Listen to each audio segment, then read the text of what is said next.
تو جو لوگ بچھو بنے ہوئے ہیں ہم ان کو بھی بچائیں گے، آج نہیں تو کل وہ ڈسنا چھوڑیں گے۔ مگر ان کے ڈسنے سے کیا ہو رہا ہم کو بتاؤ آپ؟ پارلیمنٹ کے الیکشن میں ٹائم فش ہو گئی، وہی نہیں ہوئی، پورے دنیا کے بچھواں جمع ہو گئے، پورے بچھواں جمع ہو گئے۔ ہم بولے آؤ ڈسنے کی کوشش کرے، مگر ان کے ڈسنے میں دم ہی نہیں تھا، ٹائم پھوس ہو گئی۔ تو نہیں چیخا مت مارو، بتانے کا مقصد یہ ہے کہ کبھی بھی آپ لوگ جو ہے نا صبر کا دامن مت چھوڑیے۔ کسی شاعر نے اچھا کہا تھا، کیا کہا تھا شاعر نے؟ ہم تو دشمن کو بھی پاکیزہ سزا دیتے ہیں، ہم تو دشمن کو بھی پاکیزہ سزا دیتے ہیں، ہاتھ نہیں اٹھاتے نظروں سے گرا دیتے ہیں۔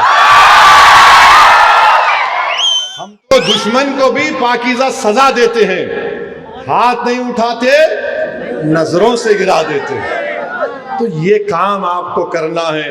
ہم دشمن کو اپنے صبر میں ڈوب کر ماریں گے انشاءاللہ، اپنے صبر میں اس کو ڈبا کر ماریں گے۔ اور ہمارے مجلس کے چاہنے والوں سے کہہ رہا ہوں، روز کوئی نہ کوئی فون کر کے بولتے انہیں ایسا بول دیا، انہیں ویسا بول دیا، انہیں یہ بول رہا۔ میرے بھائی، امام احمد بن حنبل کا ایک واقعہ یاد آ رہا ہے۔ امام احمد بن حنبل ایک بچھو کو پانی میں ڈوب رہا تھا، اٹھا لیے، وہ پھر ڈسا، اس کو چھوڑ دیے، پھر پانی میں ڈوب رہا تھا، پھر اٹھا لیے، پھر ڈسا، پھر چھوڑ دیے، ایسا 3-4 مرتبہ ہو گیا۔ تو امام احمد بن حنبل رضی اللہ تعالی عنہ کے شاگرد نے کہا کہ امام اس کو کیا کر رہے ہیں، ڈوب رہا ہے، ڈوبنے دیجئے نا، آپ بچا رہے ہیں، ڈس رہا ہے۔ تو امام احمد بن حنبل نے کیا کہا؟ میں اس کے ڈسنے کی وجہ سے اپنی فطرت کو نہیں بدلوں گا، یہ ڈسنا جانتا ہے، میں اس کو بچانا جانتا ہوں۔ نوجوانوں، یہ آقا کی مثالیں دے رہا ہوں تم کو۔ اگر تم یہاں سے اٹھ کر جاؤ گے اور اپنی زندگیوں میں تبدیلی نہیں لاؤ گے، اپنی بیویوں پر ظلم کرو گے، تو پھر یاد رکھو بد نصیبی تمہارا مقدر بن جائے گی، خدا نخواستہ۔ وہیں پر میرے عزیز دوستوں اور بزرگوں، غلام اس زمانے میں غلام ہوتے تھے۔ اگر کوئی غلام کسی اپنے آقا کا دھوپ میں جوتا اٹھا کر چھاؤں میں رکھتا تو اس کو مارا جاتا کہ کس کے حکم پر تو نے میرے جوتے اٹھائے؟ غلام کہتا کہ دھوپ ہے، تمہارے جوتے خراب ہو رہے تھے۔ تو مالک بولتا کہ تو اتنا بڑا ہو گیا کہ بغیر مجھ سے پوچھے اجازت لیے۔ اور جب حضرت بلال کا معاملہ آیا، حضرت بلال کالے رنگ کے ہیں، حضرت بلال کالے رنگ کے ہیں، اور جب آقا دو عالم صلی اللہ علیہ وسلم سفر معراج سے واپس آئے، حضرت بلال کو بلا کر پوچھا، بلال تو ایسا کون سا عمل کرتا ہے کہ جنت میں نے تیرے قدموں کی آہٹ سنی؟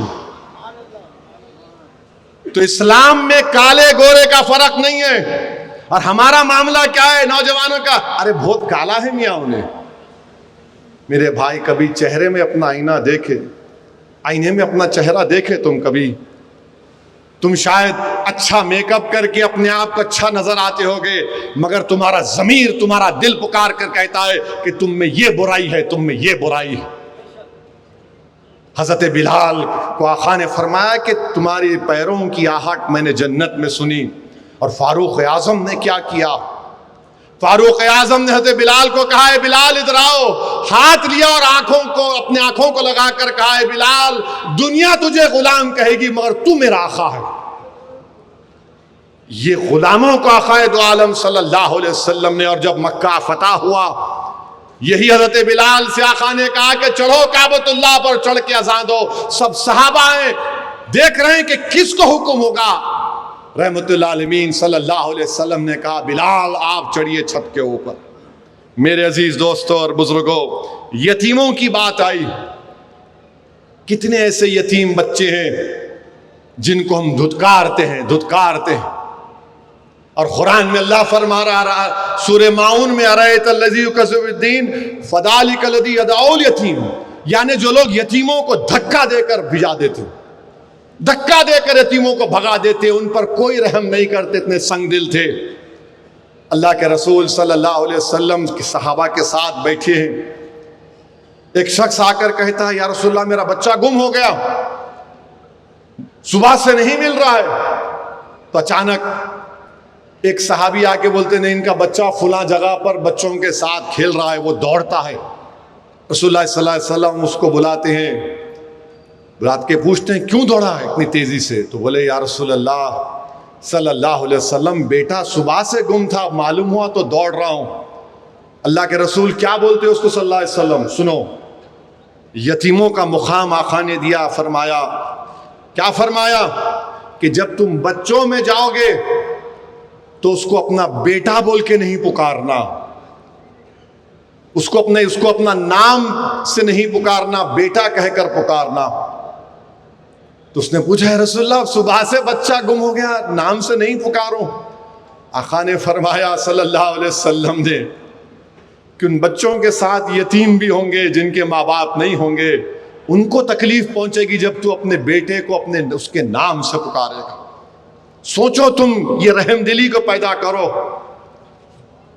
رسول اللہ صلی اللہ علیہ وسلم نے فرمایا کہ اس نام لے کر مت پکارو، بیٹا بولو۔ رسول اللہ صلی اللہ علیہ وسلم نے فرمایا کہ جب تم اپنے گھر میں گوشت بناتے ہو تو اس کی خوشبو سے تمہاری پڑوسی کو جو غریب ہے تکلیف ہوگی، یا تو زیادہ پانی ڈال دو یا تھوڑا شوربہ اس کو دے دو، یا پھر رات میں پکاؤ جب تمہارے پڑوسی کے بچے سو جائیں گے۔ اللہ کے رسول صلی اللہ علیہ وسلم عید کی نماز کو جا رہے، ایک غریب یتیم بچے کو روتا ہوا دیکھتے ہیں، پوچھتے کیوں رو رہا ہے؟ بولے میں یتیم ہوں، میرے پاس ماں باپ نہیں ہے۔ اللہ کے رسول صلی اللہ علیہ وسلم رحمت اللہ عالمین، اشرف الانبیاء، امام الانبیاء، خاتم النبیین اپنے گود میں اٹھاتے ہیں، گھر کو لے جاتے ہیں اور فرماتے ہیں کہ حسنین کریمین کے کپڑے اس بچے کو پہناؤ۔ وہ بہت خوش ہو جاتا ہے، بچے سے کہتے ہیں کہ تو اور خوش نہیں ہوگا کہ تیرا باپ محمد صلی اللہ علیہ وسلم ہو جائے، تیری ماں عائشہ صدیقہ ہو جائے، تیری باجی حضرت فاطمہ ہو جائے۔ وہ بچہ چیخ مار کر خوش ہوا ہے، مجھے قبول ہے۔ یتیموں کا لحاظ اس طرح رسول اللہ صلی اللہ علیہ وسلم کرتے تھے۔ نوجوانوں، میرے عزیز دوستوں اور بزرگوں، جب ساری دنیا کے دروازے بند ہو گئے، میرے باپ کے گھر کا دروازہ کھلا تھا۔ میرا باپ مصیبت اٹھا کر مجھے پالا، جب میرا شوہر دنیا نے مجھے ٹھکرا دیا، اللہ تو میرے باپ کو جہنم نہیں دے سکتا۔ اللہ کہے گا کہ بیٹی بیچ میں آ گئی، اس کے باپ کو جہنم نہیں بھجایا جائے گا۔ میرے عزیز دوستوں اور بزرگوں، یہ آقا دو عالم صلی اللہ علیہ وسلم کا انقلاب ہے۔ وہیں پر میرے عزیز دوستوں اور بزرگوں، آپ کو معلوم اپنی بہنوں سے عزت کرنا۔ ابھی ہم نے سنا اللہ کے رسول صلی اللہ علیہ وسلم کی ایک رضائی بہن تھی، تم کو فلم سٹار اور ناچنے گانے والیوں کے نام تم کو یاد ہوں گے، مگر کیا تم کو رسول اللہ صلی اللہ علیہ وسلم کی رضائی بہن کا نام معلوم؟ نوجوانوں، ان کا نام حضرت شیمہ تھا۔ حضرت شیمہ تھا۔